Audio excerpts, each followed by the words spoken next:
Welcome back to my channel, and this is a part 2 of our discussion about the business considerations. Again, this is our last lesson for the course International Business and Trade.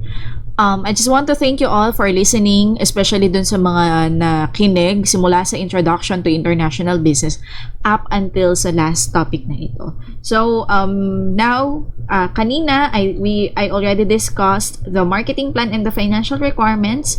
Ngayon, we will proceed with the organizational strategy and other strategic options. Now, let's start with what is organizational strategy. So, the organizational strategy, okay, is the summary of all plan and actions a company would take in order to achieve its long-term goals. Okay? Syempre, when overseas, mas yung business structure nyo will change heavily. So, sobrang laki ng magiging pagbabago. So, since the organization is a formal structure, areas associated with it, such as coordination, control, and culture, will change. Okay? It will really depend on the country in which the business expands to.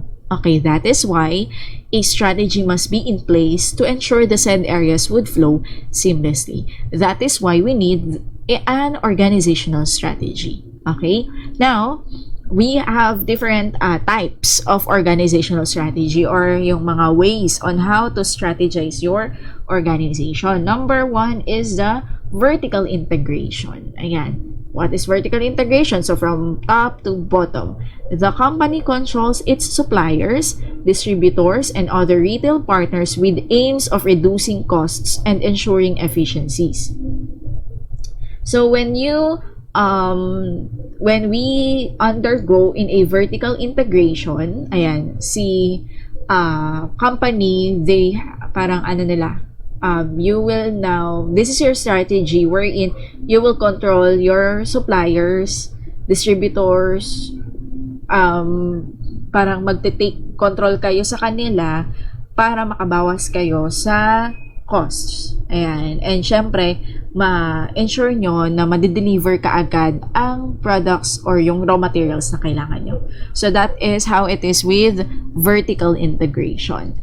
Next is centralization. Ayan. When our organizational structure has centralized powers, only the key executives make the decisions. Ayan. Kapag ka-centralized, parang nasa gitna lang, parang imagine niyo nasa isang chart, tapos yung nasa gitna lang, nasa center lang ang magde-decide, which are the executives. So it could be a country manager, a director, and then the authority and chain of command is passed down to the structure. So mula sa taas din, pababa.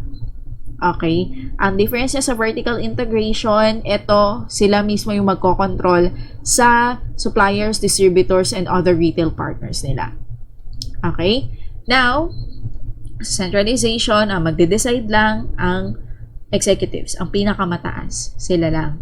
Sa decentralization, the decision making is distributed and delegated to multiple groups or locations. Ayan. Syempre, alam naman natin na each strategy has its own advantages and disadvantages. So, and those specific strategy can be guaranteed to work. So, bottom line, strategy together with an effective marketing plan and financial strategy would give the export project a solid foundation to withstand issues. So, again, si centralized, ang nagde-decide ay mga executive. Sa decentralized, binibigay kahit sa mga different groups or sa mga nasa baba and different locations. So, parang halimbawa sa bangko, sabi ko nga, di ba, walang generic, or sa BFI kasi yon, sa banking and financial institution, wala kasing generic na banking strategy. So, meron mang mga uniform na strategies, pero it's up to you if you're going to apply it in your location. So, for example, ang BDO sa Philippines and ang BDO sa ibang bansa. So, magkaiba yan. Magkaiba din sila ng strategy. So, that is why there is decentralization. Yung BDO din sa Balagtas and BDO sa Bulacan, magkaiba rin sila ng strategy kasi magkaiba ng context sa lugar nila. So, yun. So, ganun ang nangyayari sa decentralization. Kaya, minsan, ito rin yung ginagamit. But whatever strategy you're going to use, again, meron yung advantage and disadvantages. You just have to check kung ano yung magiging effective sa context ng lugar mo. Okay? Ang bottom line lang, you have to have effective marketing plan and financial strategy. Ayan, para ma-endure mo, ayan, ang expansion project mo or exporting project mo. Okay, so that's decentralization.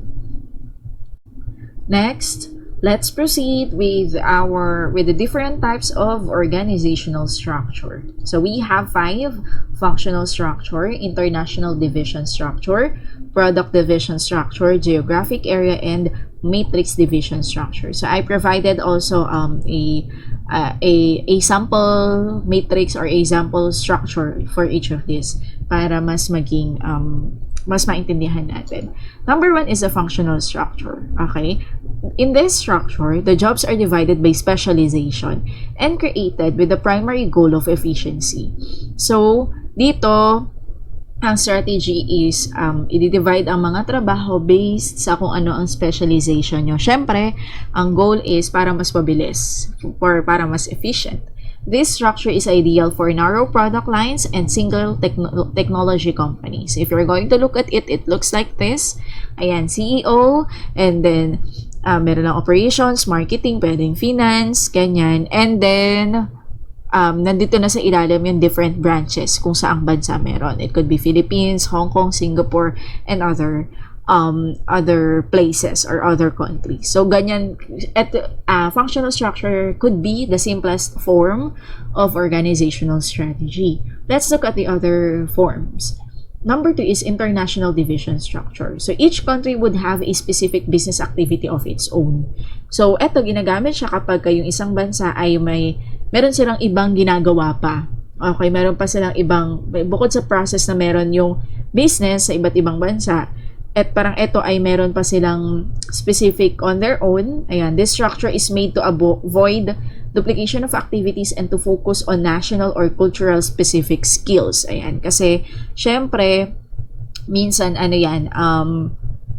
may kinalaman sa culture, kaya sila may iba pang dapat na gawin. Ayan. So, for example na lang, halimbawa kung Christian country, ganyan, tapos they are, parang ang gusto nila ay mag-pray muna before they start, o kaya they should have their mass, ayan, bago, halimbawa, on the first Monday of the month, ganyan. So, yun. So, that would be another thing kapag ka nasa Muslim country yung isang branch mo. So yon. So, and bukod pa doon, kasi those are just simple na differences, pero bukod pa doon, ginagamit din tong structure na to para maiwasan yung pagdodoble-doble ng mga trabaho or ng mga activities. Ayan. So, when you look at this, okay, for the international division structure, this is international. Ayan. This is the CEO. Ayan, tapos, they have finance, marketing, production, HR, and other departments pa. Tapos, meron siyang VP for International Operations. So, merong namumuno. Ayan, this is the structure. Merong namumuno. Meron siyang Vice President for International Operations. Kasi, yun nga, dahil magkakaiba, merong some differences in their business activity. And then under nyan, ayan, ito yung mga i-supervise niya. France, Japan, Egypt, or Australia, and Argentina. This is very ideal for businesses that require little integration and want to limit issues with foreign and domestic borders. Ayan, si international division structure ang ginagamit. Okay, the third one is product division structure. This is best for companies with diverse products and service offerings. Pag sobrang dami ng ino-offer mong products, this is better to use. Products under similar categories are grouped together and are headed by a product head. If you're going to look at this, for example, CEO, ayan, tapos meron kayong cosmetics, tapos meron pa kayong perfume, tapos meron pa kayong mga skincare. Ayan, so that would be another group. Okay, tapos for example, yung cosmetics group mo, ang meron nito ay sa Philippines and Indonesia. Yung perfume mo, meron sa Hong Kong and Singapore. That would be the product division structure strategy. So this is very ideal for the same products but are customized regionally or internationally to fit a target demographic. So this is very good, yun nga, kapag ka merong iba-iba kayo na product na ino-offer nyo sa iba't iba pang places. So yun, so that is the product division structure. Fourth one is the geographic area. This structure is ideal for foreign operations which are large, scalable to multiple countries and economies. Okay? This is an example, syempre geographic. This will deal with the geography or yung lugar, yung region. So, for example, this is the CEO, meron lang isang head, but meron kang iba't ibang division. European division, North American division, Asian division, ayan, kung sobrang dami nyo ng branches. And then sa Europe, syempre yung mga bansa dyan under sa Europe na meron kayong branch, Italy, UK, Spain, North America, US, Canada, Mexico. So yun, so this is an example of a geographic area. Syempre, while this structure covers wider scope, ayan, potential issues of work duplication may happen as monitoring and comparison of work is challenging. Okay, so yun yung nagiging advantage and disadvantage when you have a geographic area organizational strategy. Next is the matrix division structure. Okay, the structure is built around goals of unified product and function. Matrix division is ideal for product-centric organizations focused on bringing the product to the market rather than asking and soliciting customer needs. Okay, if you're going to the matrix division, this is the CEO, ayan, textile groups, agricultural groups, so parang medyo complicated na siya.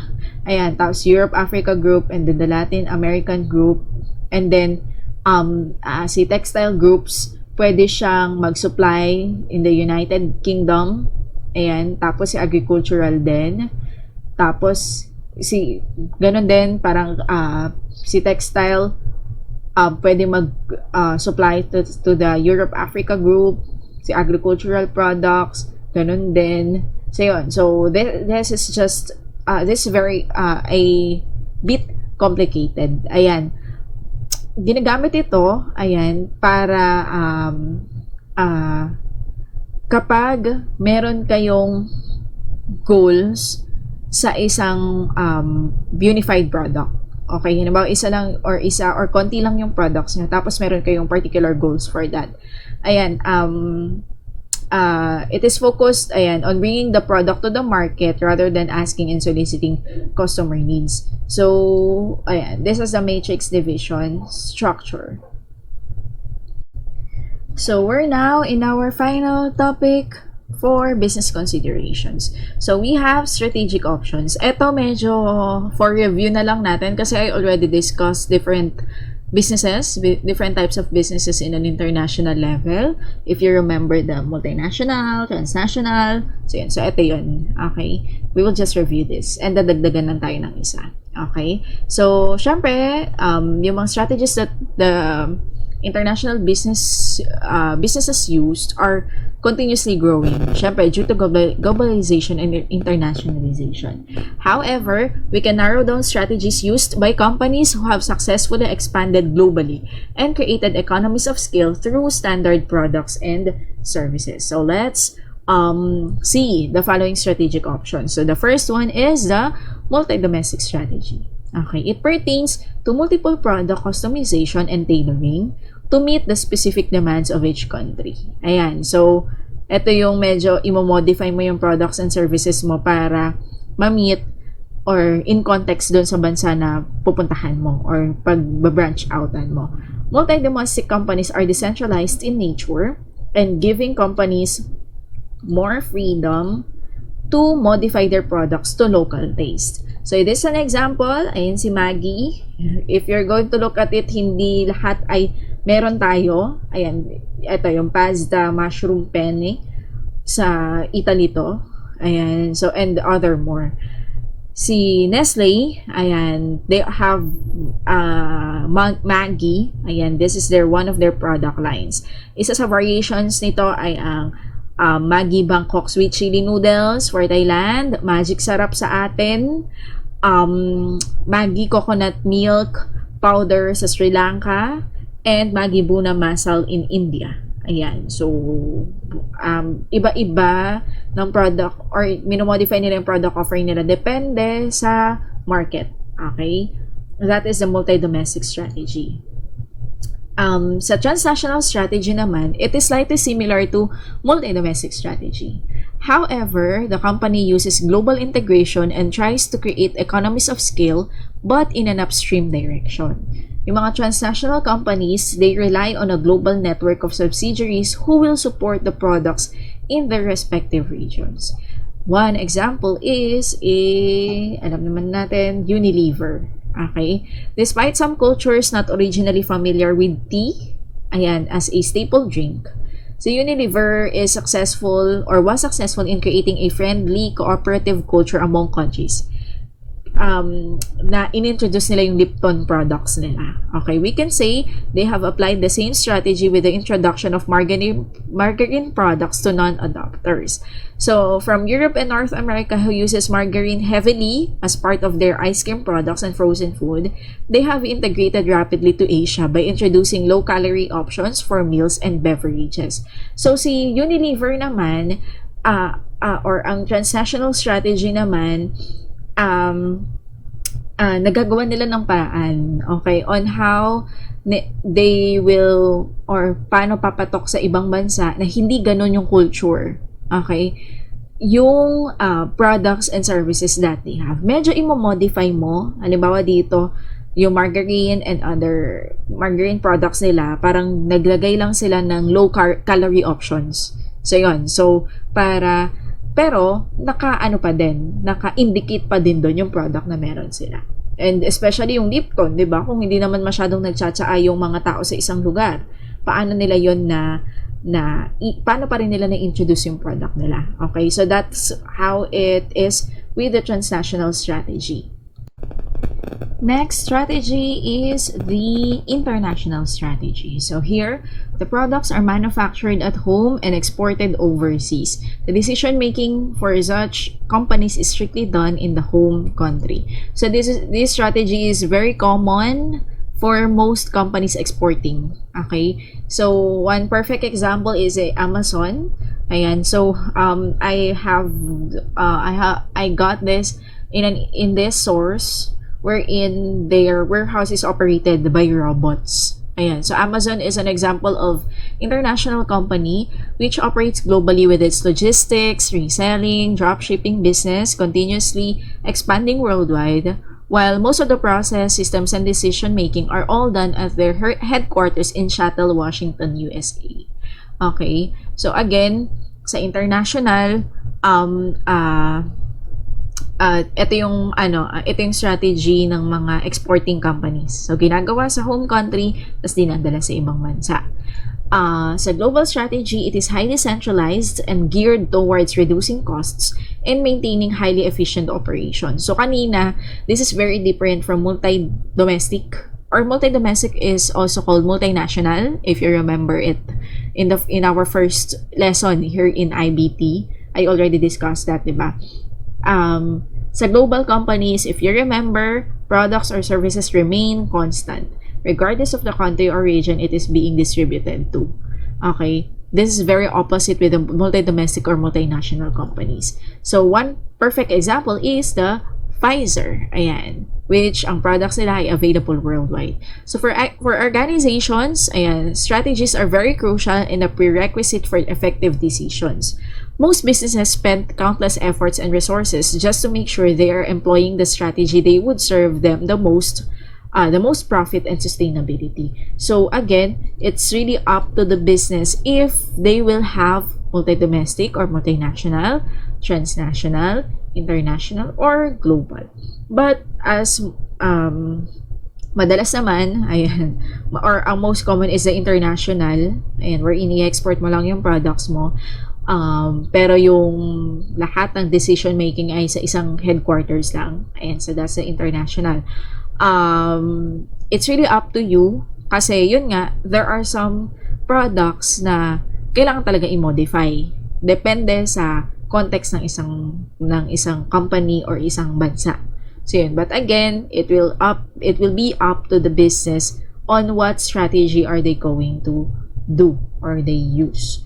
Okay, so we're done with our discussion. And here, I discussed the organizational strategy and other strategic options. But on my past video, that will be our part 1, I discussed the marketing plan and the financial requirements. I hope na mapanood nyo rin yung first video kasi that would be helpful and you will have a big or a great idea on what are some of the business considerations that company consider when they expand in an international level. Thank you so much for listening and I hope to see you soon in our sa mga susunod ko pang videos. Thank you. God bless.